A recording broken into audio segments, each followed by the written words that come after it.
Bom dia professores, bom dia estudantes, bom dia curiosos que queiram aprender um pouco mais de matemática. Hoje é uma aula do 8º ano, uma aula sobre um tema muito importante. Hoje nós falaremos sobre potenciação. E eu convidei aqui o meu amigo Isaac. Tudo bem, Isaac? Bom dia professor Rafael, bom dia estudantes. Então hoje teremos o tema aí, potenciação e radiciação, né professor Rafael? Isso, muito bem. É um tema muito importante, Isaac, que se você não aprender direito, você terá dificuldade no percurso dos anos seguintes. Só lembrando, para que os alunos participem do nosso chat, o único meio de você participar do chat é baixando o aplicativo da Semesp, tá? E se caso tiver alguma dúvida, sugestão, dificuldade, ligar no 0800, que daí eles tentarão resolver o problema com vocês, tá bom? Lembrando também para que os alunos não copiem as perguntas, são apenas respostas que dará tempo de eles enviarem, né, professor? Muito bem, Isaac, bem falado isso daí. Então é importante que você pegue lápis, caderno, papel, caneta e o caderno do aluno. Inclusive, tem muitas atividades hoje que estarão no caderno do aluno, que inclusive vocês acredito que já devem ter feito, enquanto as aulas eram presenciais ainda. Então vamos começar a nossa aula, professor? Vamos! Observe a imagem a seguir, pessoal. A imagem a seguir, ela é uma pergunta, é uma atividade. Eu vou dar 1 minuto para vocês, tá bom? Quantos quadradinhos iguais o da figura 1 terão as próximas duas figuras? Bom, observe que nós temos a figura 1, a figura 2 e a figura 3. E elas crescem proporcionalmente. E eu quero saber, quantos quadradinhos terão a figura 4 e a figura 5? Então prestem bem atenção na sequência aí. E 1 minutinho a gente retorna aqui. Bom trabalho.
Bom, retornamos aqui, professor Rafael. Eu tenho alguns alunos aqui. A Rafaela respondeu 4, a Giovana respondeu 4, Felipe Santos 3, Daniel Oliveira 4, Tamires 4, Beatriz 8, Samuel 8. Vamos verificar, professor? Vamos, já vai aparecer a resposta na tela de vocês e vamos acompanhar comigo. Observe que na figura 1 tem um quadradinho. Na figura 2 são 4 quadradinhos. Na figura 3, contem comigo, 3 por 3, 9 quadradinhos. Na figura 4, não há o desenho dela, mas seriam 4 por 4. 4 por 4? 16. Isso. E na figura 5, 5 por 5? 25. Eu acho que algum desses estudantes entenderam qual que seria o lado da figura, né? A figura, o lado, né? Esqueceram de multiplicar. Mas eles vão ter uma nova oportunidade, pessoal. Observem a atividade seguinte. Agora eu estou falando de cubinho, certo? Ó, a figura 1 tem um cubinho. A figura 2, nós temos 8 cubinhos, certo, Isaac? Difícil contar, né? Mas dá, né? Difícil contar. Mas são 8. Na figura 3, nós temos 27 cubinhos. Bom, e a atividade para vocês responderem é o seguinte. Quantos cubinhos terão as próximas duas figuras? Então, a primeira tem 1, a segunda, 8. Isso. A terceira, 27. Ok, então 1 minutinho para vocês. Aguardamos as respostas aqui. Lembrando que eu quero a resposta da figura 4 e da figura 5. Bom trabalho.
Retornamos aqui, professor Rafael, mais alguns estudantes participando.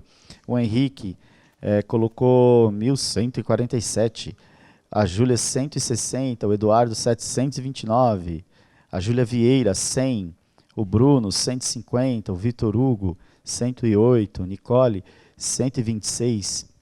Vamos responder? Vamos. Observe a imagem lá, pessoal. Um quadradinho na figura 1. Um cubo na figura 1. Na figura 2, nós temos 8, certo? Só que uma curiosidade, olha só. Como que eu calculo? Eu pego a quantidade, né? São 3 dimensões, que é 2 vezes 2 vezes 2. Então são 8 por quê? 2 vezes 2, 4. 4 vezes 2, 8. Agora ficou fácil, professor. Vamos para a figura 3. 3 vezes 3, 9. 9 vezes 3, 27. Bom, por isso que a figura 3 tem 27. Olha só a resposta das demais figuras. A figura 4 é 64. Por quê? 4 vezes 4, 16. 16 vezes 4, 64. E a figura 5 é 125. Por quê? Ficaria 5 vezes 5, 25. 25 vezes 5, 125. Muito bem, professor. Isso daí é para eles perceberem também, conforme o senhor mesmo falou, o cubo, né? É isso tem aí. toda uma nomenclatura por que a gente acaba realizando esses cálculos. Vamos lá para a sua explicação sobre essa nomenclatura. Muito curioso. Observe o slide a seguir, com o nosso personagem ali explicando. Ah, então é por isso que quando escrevemos 3 à segunda potência, né? Nós falamos 3 ao quadrado. Legal, né? E quando nós falamos 4 à terceira potência, que nós fizemos, que deu 64 no caso, dizemos 4 ao cubo.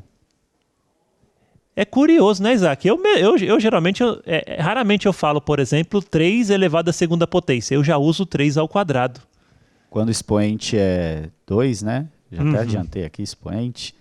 Quando o expoente é 2 e 3, a gente tem uma forma diferente de falar, né? Observe a imagem da atividade. Perfeito, Isaac. Olha só, a primeira é 1 ao cubo. 1 ao cubo é 1. A segunda é 2 ao cubo. 2 ao cubo é 8. A terceira, 3 ao cubo, 27. A quarta, 4 ao cubo, 64. E assim por diante. Muito legal, né, Isaac? Muito legal isso daí mesmo, viu, professor? É isso aí. Vamos para a próxima imagem. E aí eu vou falar um pouquinho da leitura. A leitura é muito importante, né? Se você não souber ler a potência, muitas vezes você pode acabar errando um exercício. É super simples. Vamos aprender um pouquinho. Observe a primeira ali. Lê-se como? Tá? 3 elevado à segunda potência, né? 3 elevado ao quadrado, que é a forma mais usual, ou 3 elevado à segunda potência. Também tem uma outra, 3 elevado a 2. É mais usual, mais simples também e é super aceita. Quer ver a segunda, Isaac? Leia conosco. 2, lê-se, 2 elevado à quarta potência. Perfeito. E a terceira? Lê-se 11 elevado ao cubo ou elevado à terceira potência. Perfeito. Muito simples, né, Isaac? Bem simples. E quando passa de 3, professor, a potência? O valor do Quando expoente? passa de 3, aí você geralmente fala, por exemplo, 11 elevado à quarta potência. A quinta potência, sexta potência. Então... Nós temos apenas o quadrado e o cubo para exemplificar, né? Porque aí com o cubo a gente já chega em 3 dimensões, né? Em 4 dimensões aí já é algo muito mais abstrato. Sim, sim. Fisicamente, então... Sim, o pessoal usa a quarta dimensão em física como tempo, né? Sim. Em matemática a gente usa N dimensões. Mas enfim, é assunto mais para universidade e até um pouco de ensino médio talvez, né? Sim. Mas vamos lá. Olha essa atividade aqui, pessoal. Uma atividade que também se encontra no caderno do aluno. É uma atividade simples. Escreva os 10 primeiros naturais quadrados perfeitos. Lembrando que o primeiro número natural é o 0, certo? E a 2, escreva os 10 números naturais cubos perfeitos. Tudo bem? Lembrando que um número quadrado perfeito é o 4, por exemplo, né? Porque 4, ele é o quê? Ele é a área de um quadrado de lado 2. Vamos pensar dessa forma, tá bom? Então 4, ele é, por exemplo, um quadrado perfeito, um número natural quadrado perfeito. Certo? Tá bom, professor. Então vamos lá, os 4 minutos. Lembrando que são duas respostas, né? Duas respostas. A primeira e a segunda. Então coloquem 1 ponto a resposta, 2 pontos a resposta. 4 minutinhos, bom trabalho para vocês. Até já já.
Retornamos aqui, professor Rafael. Temos já alguns alunos participando, o Leonardo, a Maria Eduarda, a Rebeca, o Cauê, a Eduarda, colocaram suas respostas. Também temos o Flávio, ele respondeu, professor, alguns. Ele falou, por exemplo, o 4, que o senhor já tinha citado. Muito bom. Falou também 9. Ele também aqui observando, ele falou 36, né? E, então, vamos aí preencher essas questões? Vamos à primeira pergunta primeiro. Ele fala o seguinte: escreva os 10 primeiros números naturais quadrados perfeitos. Tudo bem? E um jeito simples de resolver é elevando todos esses números ao quadrado, ou então elevando todos esses números à segunda potência. Vamos comigo. 0 ao quadrado é a mesma coisa que 0 vezes 0, que dá 0. Então, o primeiro número é 0. Segundo, 1 vezes 1, que é igual a 1. Terceiro, 2 vezes 2, que é igual a 4. Bom, não vou fazer mais 2 vezes 2, vou fazer direto. 3 ao quadrado dá 9, 4 ao quadrado dá 16, certo? Certo. 5 ao quadrado dá 25, 6 ao quadrado vai dar 36, 49, 8 ao quadrado, se eu não me engano, é 64, Isaac? 64. E 81. Muito bom. Então, são a sequência dos primeiros 10 números naturais quadrados perfeitos. E a segunda pergunta era a mesma coisa, só que era o cubo, né? Então, aqui no caso ficaria 0 vezes 0 vezes 0, que vai dar 0 também. 1 vezes 1 vezes 1, que vai dar 1. Bom, a terceira. 2 vezes 2 vezes 2, que é igual a 8. Pegando o mesmo raciocínio, 27, 64, 125. O próximo, 343, Isaac? Não, o próximo é 216. 216, 343, 512 essa daí, hein? 512. 9 vezes 9, 81. 729? Vezes 9, 729. Perfeito. Observe na tela de vocês, aí eu já coloquei os números de forma mais simples. Essa é a resposta. É muito importante, pessoal, vocês saberem, principalmente para o que nós vamos explicar daqui a pouco, que é a parte de radiciação. A radiciação seria uma operação, como se fosse uma operação inversa da Muito da bom, potenciação? perfeito.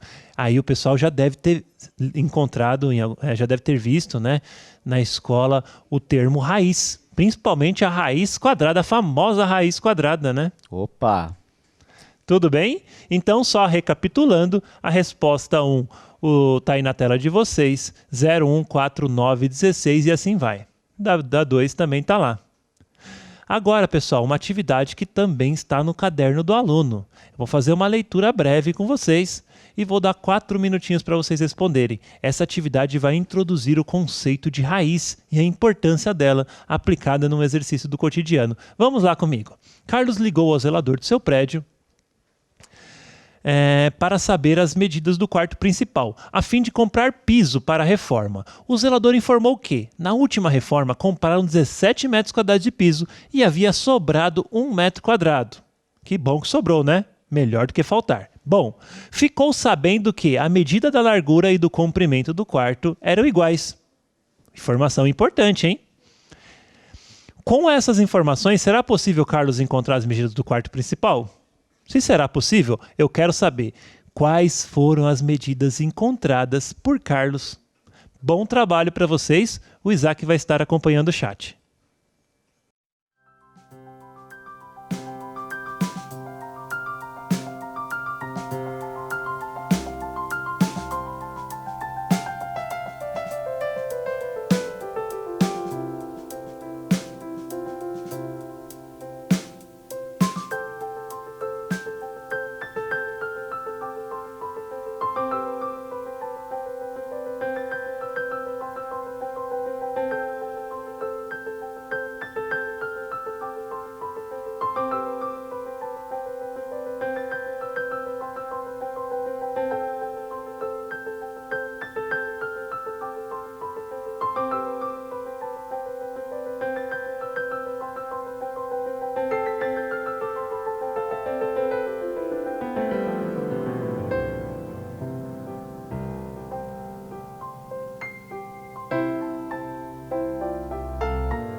Retornamos aqui, professor Rafael. Tivemos a participação de alguns alunos, o Otávio, o João, né? Muito bom. A Patrícia. Alguns responderam 15, outros responderam 20 e alguns responderam 16. 16, vamos ver se eles acertaram? Vamos ver? O diretor aqui do palco, ele falou que a resposta certa é 4. Vamos ver? Primeira coisa, nós temos o quarto principal, né? Uma informação importante no texto, como vocês podem... Vamos voltar para o texto ali rapidinho na tela. Uma informação importante, ele fala o seguinte, que o quarto ele tem a medida da largura e do comprimento iguais. Isso significa o quê? Que o quarto ele tem o formato de um quadrado. Então eu posso dizer que, vamos supor, né? Aqui mede x e aqui mede x. Outra informação importante também que o exercício dá é que ele comprou 17 metros quadrados e restaram 1. Então vamos ver quantos que restaram? Então ficaria 17 menos 1, restaram 16 metros quadrados. Muito bom. Essa notação de metros quadrados ela é muito importante, porque é uma notação que indica a área. Então a área do quarto é 16 metros quadrados. Muito bom. Agora olha só o que eu vou fazer aqui. Como eu sei que a área do quadrado é 16 metros quadrados, vamos resolver primeiro por raciocínio lógico. A área de um quadrado não é lado vezes lado? Pensem comigo, que número multiplicado por ele mesmo que vai dar 16? Acho que passou pela cabeça de vocês. Eu acho que, inclusive, naquele exercício anterior, ele apareceu, né? Olha, é verdade, até porque 16 ele é um quadrado perfeito. Sim. Muito bom. Bom, o número que multiplicado por ele mesmo que dá 16 é o número 4. Então, sim, é possível saber as dimensões e a resposta é 4. Mas eu vou usar uma outra notação. Eu vou usar a notação de raiz. A raiz quadrada de 16 é 4. Lembrando que eu estou usando o 4 como resposta, não estou usando também o menos 4, porque a gente está trabalhando com medidas e dimensões. Olha, Rafael, a Franciele respondeu 4 metros quadrados. O Pedro, ele respondeu assim, 4 por 4, ou seja, 4 metros quadrados, né? O Vanderlei respondeu 4 metros quadrados. A Joyce, ela respondeu 160, a Eric, 148. A Letícia e o João Victor, eles responderam 16. Então, acho que eles só subtraíram ali o 17 por 1. Mas entendi. temos bastante gente aqui que acertou, viu? Muito bom, quem não acertou não tem problema. E alguns não entenderam. Mas... Olha só, mas a ideia era essa, pessoal, é saber quanto que sobrou de piso, o quanto que sobrou de piso correspondia à área do quarto.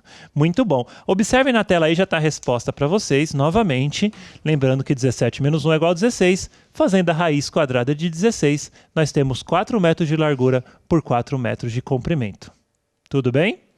Agora vamos pensar o seguinte, pessoal, vamos estimar o valor de raiz de 20. É curioso, né, Isaac? Vamos voltar aqui para o flip chart aqui. Raiz de 20? Raiz de 20, eu não sei quanto que é raiz de 20, Isaac, mas eu posso saber mais ou menos aonde eles se encontram. Professor Rafael, estou relembrando aqui daquela atividade ainda lá no início dos 8 primeiros quadrados perfeitos. Aquela atividade é a mais importante. Eu não lembro de ter encontrado o número 20 lá. Não lembro. Não lembro. Os números eram 1, 4, 9, se eu não me engano, 16 e 25, certo? Sim. Bom, olha só, os quadrados perfeitos nos ajudam a entender o que nos ajuda a entender também a raiz quadrada. Bom, a raiz quadrada de 1 é 1, porque 1 vezes 1 é 1. 2, porque 2 vezes 2 é 4. Aqui no caso 3. Bom, na sequência 4 e 5. Agora, como saber o raiz de 5? Perdão, o raiz de 20, né? Como saber? Bom, não é preciso saber exatamente, até porque o raiz de 20 é um número, digamos assim, irracional. Você não consegue determiná-los. Na aula de irracionais, eu dei para o 9º ano, né? Eu expliquei para eles que os números irracionais são números com dízimas não periódicas. Inclusive, essa dízima é infinita. Mas vamos aqui comigo. A gente sabe mais ou menos aonde ele se encontra. O raiz de 20 é um número que está entre o raiz de 16 e entre o raiz de 25. Confere? Bom, então é um número que está entre 4 e 5. Muito simples, né? Agora, qual o número que está entre 4 e 5? Vocês não precisam saber, mas pode pensar em algum. Por exemplo, 4,3. 4,3. 4,7. O importante é que esse número esteja entre 4 e 5. Aí a gente vai usar uma calculadora, coisa bem simples aqui para ver se a gente acerta aproximadamente. Mas não precisa não precisa saber. Raiz de 20, olha só, aproximadamente 4,47. Aproximadamente 4,47. Não usem a calculadora na próxima atividade. Eu quero apenas que vocês estimem, saibam o intervalo onde esse número se encontram.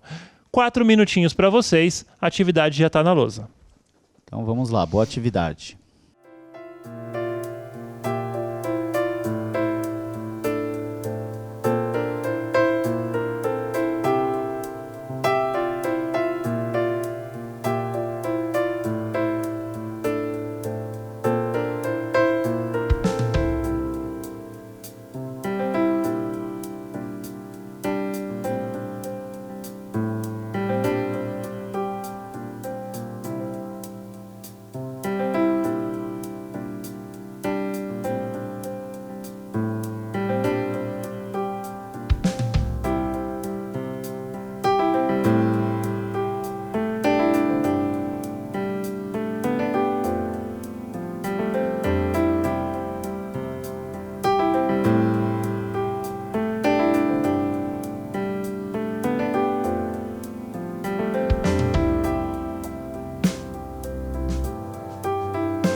Recebemos aqui já algumas respostas, né? Por exemplo, o Eduardo, ele respondeu que a letra A está entre 5 e 6, a letra B está entre 7 e 8 e a letra C está entre 6 e 7. O Richard, ele respondeu que a letra A está entre 6 e 7, a letra B entre 7 e 8 e a letra C entre 6 e 7. Também tivemos participação da Isabela, do Samuel, da Muito Manuela, da Lorena. É isso aí. Vamos resolver aqui agora? Pessoal, observe que novamente eu coloquei aqui os primeiros, eu não considerei o zero aqui, mas questão de conveniência, né?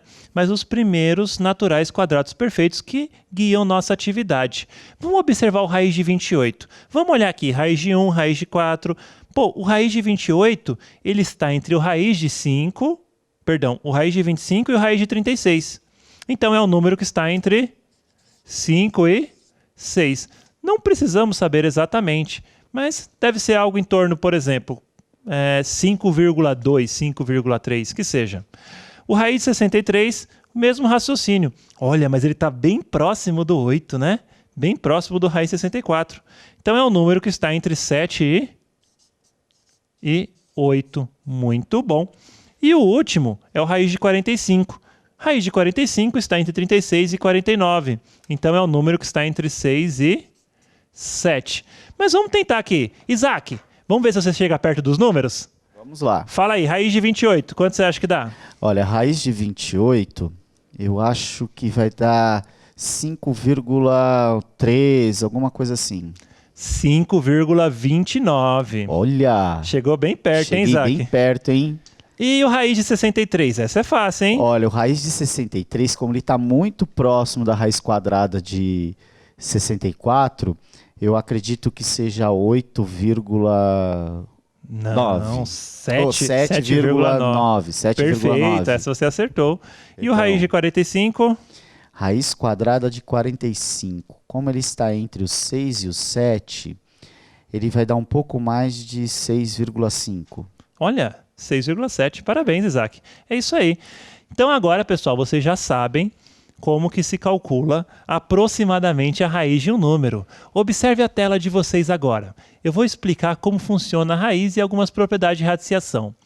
Ali eu coloquei raiz enésima de A, que é igual a B. É assim que se lê, tá bom? Raiz enésima. Se tivesse um 2 no lugar do N, seria raiz quadrada. Vamos comigo. N é o índice, A é o radicando e B é a raiz. Olha o exemplo logo abaixo. A raiz quinta de 32 é igual a 2. Tudo bem? Por quê? Porque se eu pegar o 2 e multiplicar por ele mesmo 5 vezes, eu chego no 32. Vamos comigo. 2 vezes 2, 4. Já usei 2 vezes, né? Já. Vezes 2, 8. Vezes 2, 16. Vezes 2, 32. Muito bom, né, gente? Uma outra propriedade, pessoal. Observe na tela de vocês. É quando o expoente está fracionário. Isso buga, né? E a fração do expoente, você tem dois valores ali. Você tem o que vai em cima, que é o numerador, e o que vai embaixo, que é o denominador.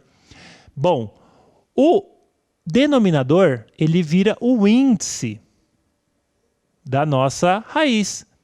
E o numerador, ele vai junto com o número, como vocês estão observando aí no desenho. Vamos observar o exemplo. Olha só, eu tenho 16 elevado a meio, né? Ou 16 elevado a 1 sobre 2. Olha o número que está no denominador, é o 2. Então ele vira o quê? O índice da nossa raiz. Então fica a raiz quadrada de 16. Só que é 16 elevado a 1.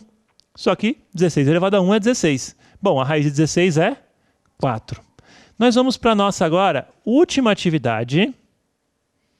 Certo? Vocês têm 2 minutinhos para resolver. Eu só quero que vocês escrevam as potências em forma de radical. Tudo bem? Tem a primeira, a segunda e a terceira. É difícil colocar no chat a raiz, né? Sim, professor. Mas Como que enfim, eles vão você fazer? pode até usar uma escrita. Beleza? Bom trabalho para vocês, pessoal.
Retornamos aqui, professor Rafael. Alguns alunos responderam. A Patrícia falou assim, numa das respostas, na letra B, que o 3 é o índice e o 2 é o expoente dentro Vamos da ver? raiz. Vamos ver. Então, vamos para a resolução aqui, pessoal, rapidinho, que o nosso tempo está acabando. Como nós temos o expoente fracionário, nós temos aqui uma raiz. Olha o 2, ele vai para o índice, certo?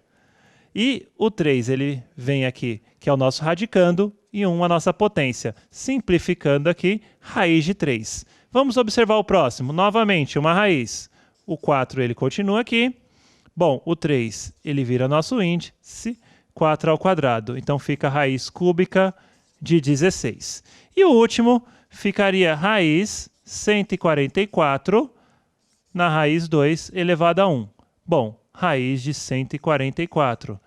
Essa raiz 144 é exato o número 12. Muito bom. É isso aí, Isaac. Vamos parar por hoje? Vamos parar por hoje. Obrigado pela participação de vocês e até a próxima aula. Espero que vocês tenham aprendido sobre potenciação e radiciação. Muito obrigado e até a próxima aula.